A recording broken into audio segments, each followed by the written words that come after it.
My name is Jay, and I came here to share with you one of the greatest events that ever occurred in my life, the day I met my wife, and basically how that day changed my life for the better and to this day forward. Well, it all happened. It was about 7 years ago. I got my heart broken by my high school sweetheart, and I was determined to never love again. I was just done. So I was bored and just curious one day, and I went online. And so that would lead you to believe that I didn't meet my wife the normal traditional way. We actually met online. But as I said, I wasn't looking for it. I was done. But basically it all happened by me going to AOL chat room, and I saw this most lovely screen name. It was Fair Lady Jennifer, and it just caught my attention the whole time I was in there. And so I finally worked up the nerve to IM her, and she IM'd me back, and we talked for a while, and I finally tricked her into letting me call her, having her call me. Basically it worked out that I was currently living in North Carolina at the time, and she was just bound and determined that I had an accent. But I explained to her several times that I was not from North Carolina, I just lived there, but she couldn't believe it. And so I was like, well, if you want to find out if I have an accent or not, give me a call.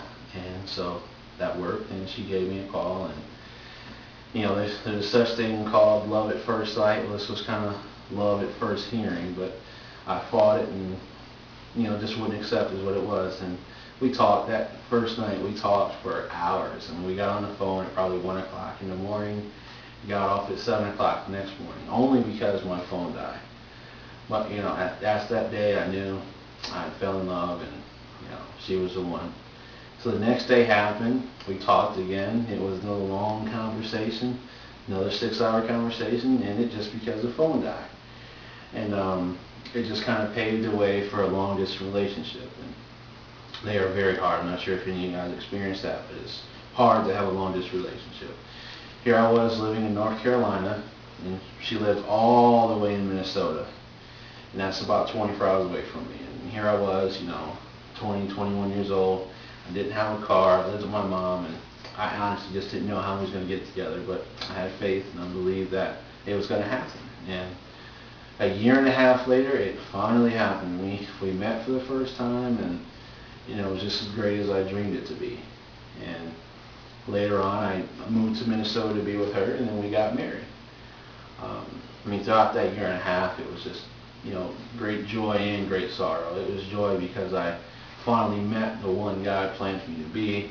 We had great conversations, but it was sorrow because she was all in Minnesota, and all we could do was talk, and we just had aspirations of wanting to be together. And so that day finally happened, July 24th of 2003, changed my life, and that's when I saw her for the first time, and it was like seeing an angel. Prior to meeting her, I didn't really have many goals, and I had some, I was going to school, and I really didn't have any main direction. But when I met her, and I finally got my career started, I'm currently living in the city and state I always wanted to live to. We live in Virginia Beach, Virginia, and I long to be there forever. And I have a great job, and I got saved before I met her. I didn't want to know God or even talk about Him, and through her prayers and through her faith, I got saved, which is a whole nother story in its own. But we got married on St. Patrick's Day of 2005, and we have a 10-year-old son together, and it's just been the greatest thing I've ever had, and I could never pass it up. For all those out there that's never fallen in love or has fallen in love and gotten their heart broken, there always is a second chance, because before I thought I fell in love with my high school sweetheart, and I got my heart broken. I just thought that was it, but obviously not, because I met my soulmate, and I couldn't get anything better. So just hang in there, and you will find somebody. If you haven't found anybody at all, it'll happen. You just have to wait for it to happen, let it come to you, and just listen to your heart and use better judgment and don't rush into it. So in closing, as I said, I met my wife January 28th, 2001, and now we're married and very happily together. So thank you for taking the time to listen to me, and have a great one. Thank you. Bye.